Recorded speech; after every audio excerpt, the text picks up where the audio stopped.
Montana Territory, 1883. The wind had teeth that morning, sharp and biting as it came down off the Bitterroot Mountains, and Tessa Pritchard barely noticed it as she ran, barefoot across frozen dirt, her baby pressed to her chest and blood soaking the hem of her nightgown. "Help!" she yelled, hoarse from hours of labor, from fear, from the pain of everything she had just lost and hadn't yet lost. "Please, someone help!" Nathaniel Ellery was hitching his sorrel gelding outside the trading post when he looked up and saw her. She was pale, shaking, and carrying something swaddled tight in a wool blanket. She stumbled on a rock, caught herself against the fence rail, then looked up at him with wide, wild eyes. "They said he won't make it," she gasped. "They wouldn't even try." Nathaniel was already moving. He took the baby from her arms gently, so gently, like he was lifting the tiniest bird from a nest. The child was blue-lipped and barely breathing, no bigger than a loaf of bread. Nathaniel's heart clenched hard. "I got you," he said quietly, not sure if he was talking to her or the baby. "Come on." "We're going." Tessa's legs gave out as he helped her up onto his horse. He cradled the baby in one arm and rode with her pressed tight against him, her head against his shoulder, her breath shallow. The cabin he lived in sat 2 miles north, tucked between cottonwoods and a frozen creek. He had built it with his own hands 3 winters ago. It was not much, but it was warm, and it was safe. That night, the fire burned hot in the hearth while Nathaniel boiled water, wrapped the baby in dry blankets, and fed Tessa spoonfuls of broth until she stopped shaking. She had gone into labor alone. Her husband had died of fever that spring. The town doctor had taken one look at the baby, told her he would not last the night, and walked away. The midwife followed. No one stayed, no one tried, but Nathaniel did. He sat in the rocking chair by the fire, the baby's tiny hand wrapped around his finger. The boy's chest rose and fell slow, uneven. Nathaniel had seen calves born too weak to stand. He had seen men take their last breath after a bullet tore through them, but this baby he was still fighting. Tessa woke once in the middle of the night.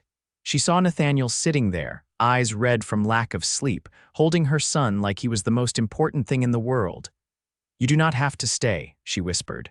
"I know," he said, without looking away from the child. "But I am not going anywhere." The baby survived the night. By morning, his skin had turned pink. His breathing grew steady.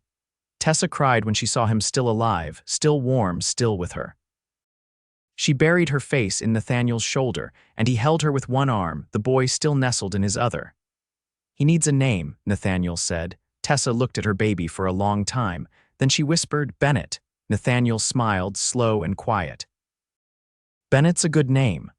She stayed in Nathaniel's cabin for the next few days. The snow came heavy and fast, shutting down the roads. Nathaniel brought in extra firewood and milked the neighbor's goats so Bennett could be fed.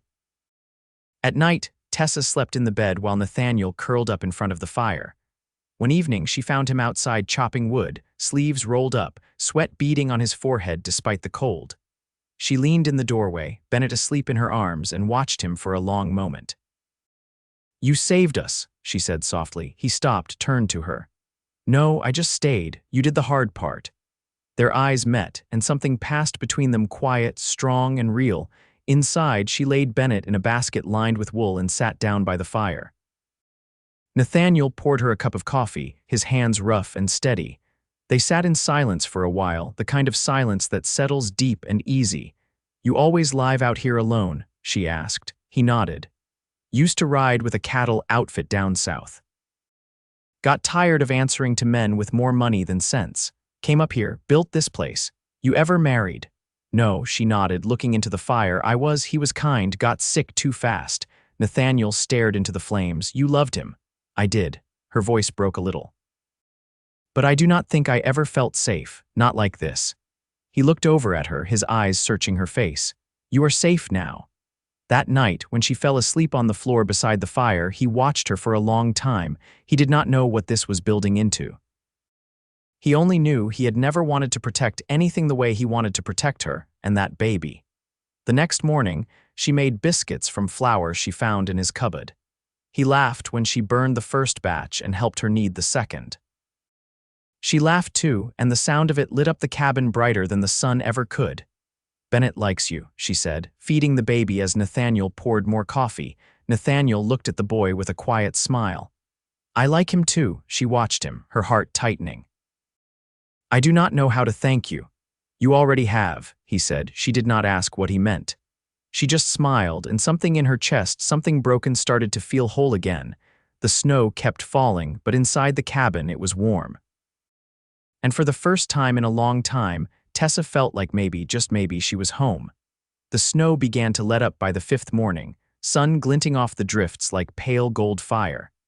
Nathaniel stepped out early, shovel in hand, clearing a path from the door to the woodshed. The air stung less than before. Spring wasn't near, but the worst of winter had passed.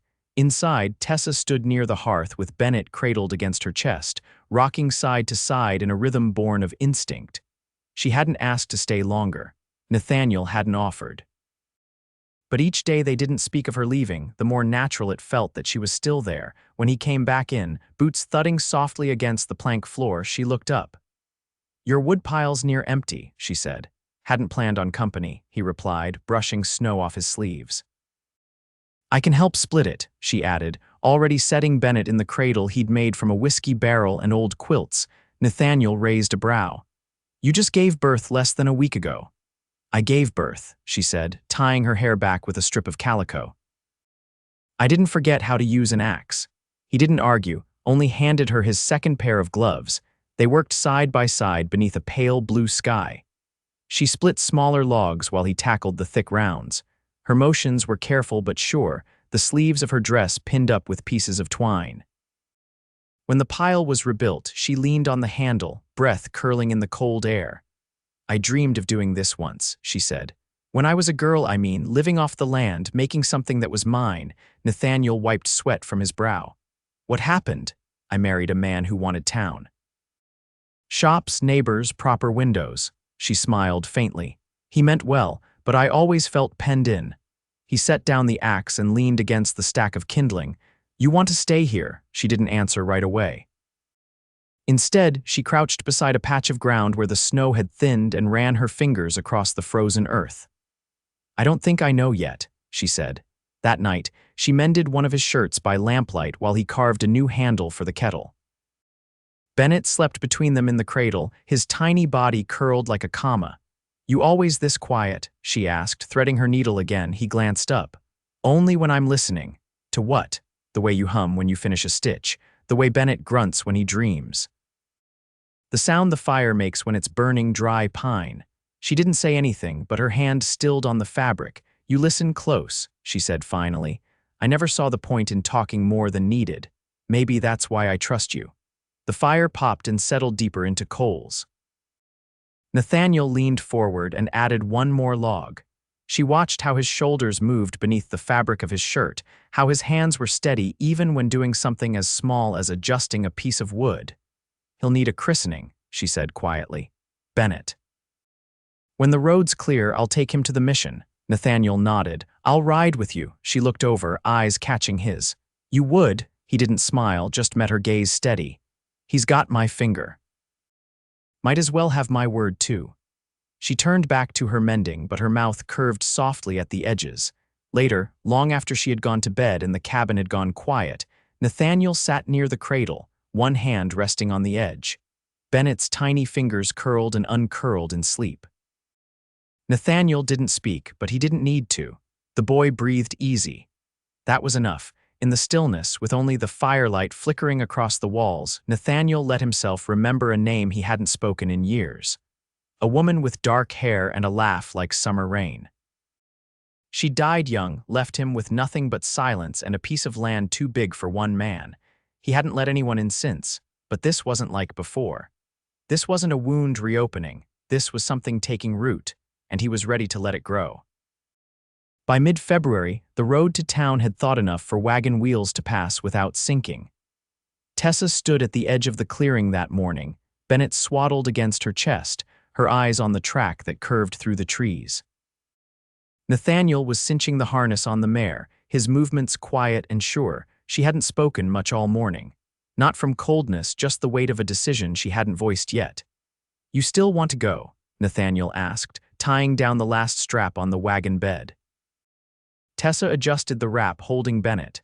I need to see if the mission's still standing after that storm, and I should send word to my sister. Nathaniel nodded once. We'll ride slow. They didn't speak much as they traveled. The sun sat low in a brittle sky, and snowmelt ran in slender veins across the road. Tessa's hand rested lightly on the seat beside her. Nathaniel noticed but didn't reach for it. Not yet. When they reached town, she hesitated just outside the mission gate. The stone chapel stood unchanged, but the bell tower had lost half its roof. Father Duval stepped out when he saw the wagon, his hair grayer than she remembered and his gait more unsteady. He looked at Bennett with a gentleness that softened the deep lines of his face. You want a blessing or a naming? He asked. Both, she said, if that's still allowed. Nathaniel stayed back by the wagon, the brim of his hat low. The ceremony was simple. A prayer in Latin, a few drops of well water on the child's brow. Tessa held Bennett close the whole time, her lips pressed to his temple. She didn't cry, but her throat worked hard when she whispered Amen. Afterward, she came back to the wagon and handed Bennett up to Nathaniel before climbing in beside him. You could have come inside, she said. You needed that for yourself. They rode past the mercantile on their way out, and Tessa asked him to stop. She stepped down, leaving Bennett cradled in his arms. When she returned, she held a small parcel wrapped in brown paper. For you, she said, handing it over. He opened it slowly, revealing a pair of gloves lined with soft wool and stitched with his initials. They're not fancy, she said, looking down at her boots, but I figured your hands have done enough for us. Nathaniel turned the gloves over once, then looked at her. I'll wear them every day. Back at the cabin, dusk was settling in, and Bennett had started fussing. Tessa soothed him with a soft tune Nathaniel hadn't heard before, a melody with no words, just breathe and memory. You must have had music in your house growing up, he said, setting the gloves next to the fire to warm. My mother played dulcimer, she said. My father didn't sing, but he danced when she played, poorly. Nathaniel chuckled low. I never learned any music. You listen like you did, she said, then glanced up. You ever think about a family of your own? He didn't answer right away. The fire crackled quietly in the hearth. When he spoke, his voice was even. I did once. Then I learned not to wish for things I couldn't keep. Tessa's gaze didn't shift. I'm not asking for a wish. Nathaniel reached out then, slow and certain, and touched her hand. She didn't pull away. I know, he said. That's why I'd give you everything I have. She looked down at their hands, then over at the cradle where Bennett now slept, his breath soft and even. I'm not scared anymore, she said. Not of what comes next. Nathaniel's thumb grazed her knuckles. Then stay, we can make something here. Day by day, her eyes shone with something steadier than hope. I want that, she said. That night, when the fire had burned low and the snow began again in soft, silent flurries, Nathaniel laid another blanket over the cradle and turned to where Tessa sat waiting. There were no grand words, no vows. Just the quiet shift of two people choosing the same path. In the hush between breaths, they began their life together. Not in declarations, but in shared warmth, in promises folded into the rhythm of daily things, a cup passed hand to hand. A cradle rocked in unison, a glance that said always. Outside, winter drifted on. Inside, a home had taken shape not from timber or stone, but from the steady hands of a man who stayed and the quiet strength of a woman who dared to hope again. The river thawed slow that March, loosening under the sun's reluctant warmth. Ice cracked in long, echoing lines through the trees, and the air smelled of wet earth and pine sap. Nathaniel turned the soil behind the cabin with a spade dulled from years of use. His coat hung on a branch nearby, sleeves rolled to the elbow. Tessa knelt a few feet away, her hands bare and fingers caked with dirt as she pressed onion sets into place. Bennett lay in a basket between them, shaded by a canvas scrap tied between two poles. He stirred now and then, kicking softly stronger every day. You ever kept a garden? Nathaniel asked, wiping sweat from his temple with the back of his wrist. My father raised tobacco, Tessa said, not looking up. But my mother always grew things you could eat. She'd talk to the plants like they were children. Said they listened better than we did. She wasn't wrong. Tessa smiled faintly and reached for another handful of seedlings. I never had ground of my own to plant in. Not until now. Nathaniel didn't answer. He just watched her, the way her brow furrowed in concentration, the way she covered each root gently with soil. The wind lifted a strand of her hair, and he wanted to reach out, tuck it behind her ear, but he didn't. Not yet. After supper, Tessa stood at the window with Bennett in her arms, gazing out at the blue dusk. Nathaniel was mending a harness strap near the door, his fingers working the leather with slow precision. "You ever think about leaving this place?" she asked, voice quiet but not uncertain. He glanced up, eyes steady. "No, not even for a while," he set the strap down. "I rode too long chasing something I couldn't name, spent years with a bedroll and a saddlebag. I don't miss it." She turned, shifting Bennett to her other arm. "I used to dream about St. Louis. Thought it would feel like a beginning." "Did it?" She shook her head. "It felt like being small, like the noise was too big for me." Nathaniel stood and walked to the hearth, stoking the fire. "You don't seem small now." "Maybe I'm not," she said. "Not anymore." The next morning brought a letter from her sister, delivered by a trapper passing through. Tessa read it by the hearth, her eyes scanning each line slowly. When she finished, she handed it to Nathaniel without comment. He read it once, then folded it carefully and set it on the table. "She wants you to come east," he said. "She means well," Tessa replied. "She just doesn't understand this life." "You planning to go?" "I thought I might," she said, then looked at him. "But I don't want to anymore." He studied her, quiet. "Why not?" Tessa walked to the door, opened it, and let the morning air drift in. The birch trees beyond the clearing had started to bud, green tips catching the light. "Because there's nothing back there that's waiting for me," she said. "Not like what's growing here." Nathaniel stepped closer but didn't touch her. "You sure?" She turned, her gaze steady. "I want to raise Bennett where the ground remembers us, where I can hear the creek and know what season it is without looking at a calendar. I want to sleep beside someone who sees me the way you do." He reached for her hand then, warm and calloused and real. She didn't hesitate. "You've got both," he said. That evening, she laid Bennett down in the cradle and stood beside Nathaniel near the hearth. She pressed her palm flat against his chest, over the steady drum of his heartbeat. "You never asked me to stay," she said. "I didn't want to make it feel like a debt," he said. "I just wanted to be the place you came back to." She leaned her forehead against his jaw. "You are." Nathaniel wrapped his arms around her, and for the first time nothing in her flinched or held back. There was no fear in it, only choice.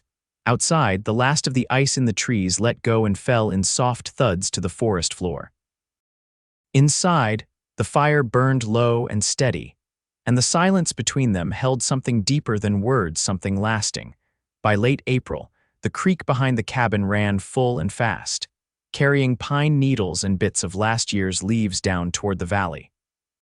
The days had grown longer, the light lingering around supper and painting the trees in gold before it slipped away.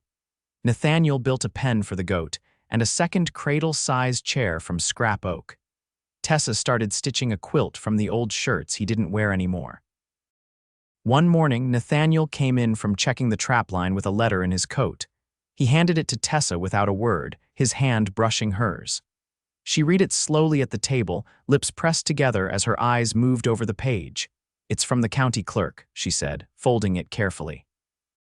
"They've recorded Jacob's death now. It's official." Nathaniel sat across from her, his hands resting quietly on the tabletop. "That matter to you?" "It does," she answered.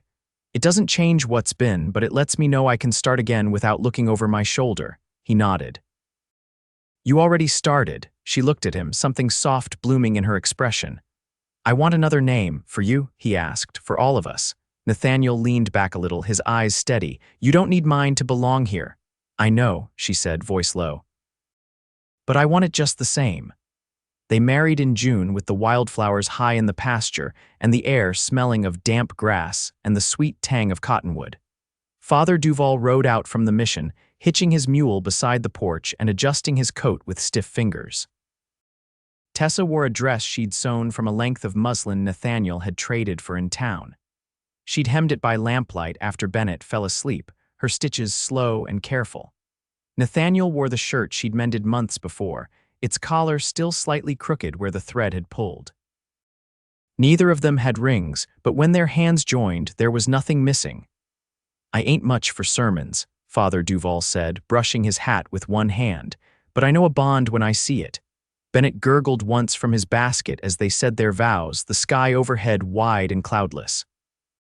Nathaniel said little, but the look in his eyes as he pledged himself said more than any scripture ever could. After the ceremony, they ate cornbread and dried apples on the porch while the breeze moved through the tall grass. Tessa leaned against him, her head resting just beneath his shoulder. I didn't think this kind of quiet happiness was meant for people like me, she said. He traced a fingertip along the edge of her wrist. Maybe it's what we came through that makes it fit. That night, after the priest had gone and Bennett slept with one hand curled near his cheek, Nathaniel lit the lamp and pulled a cedar box from beneath the bed. He opened it slowly, revealing a small carved whistle and a single letter tied in faded ribbon. I kept this from before, he said. Tessa reached out and touched the wood gently. From her, he nodded. I thought I'd never open it again, but I want you to have the box. You can fill it with new things. She didn't ask about the woman. She didn't need to. Whatever grief had lived there had found its place, and it no longer stood between them. I'll keep your letter in it, she said. The one I'll ask you to write me someday. Just so I can read your words even when you're quiet. He kissed her then, slow and certain, and drew her in as though he'd always known she belonged there. The seasons turned again. Bennett took his first steps on the dirt-packed floor, arms outstretched toward his mother. Tessa planted beans along the cabin's south wall. Nathaniel taught her how to shoot a rifle steady so she could keep a fox from the henhouse. They built a second room onto the cabin before the first snow, Nathaniel sawing each board by hand, Tessa sanding the edges smooth. Bennett slept in a bed his father had made beside the hearth. One winter night, with snow falling heavy outside and the fire warm, Tessa sat in the rocker with her son curled against her. Nathaniel watched them from his place near the window, the lamplight catching the gold in his hair. You think he'll remember any of this? She asked. If he doesn't, Nathaniel said, crossing the room, we'll remind him. Every day. She looked up at him, her face lit with something that had nothing to do with fire. I never thought I'd get to grow old with anyone, she said. You won't, he replied. You'll grow old with me. She laughed, quiet and full, and rose to meet him. He took her hand, their fingers lacing without thought like they'd always known how, and so the years unfolded not in leaps but in small, steady days, chores done side by side. Letters kept in cedar, a child growing tall in the shadow of love. They built a life not from grand gestures but from the daily choosing of each other, and because of that, it lasted.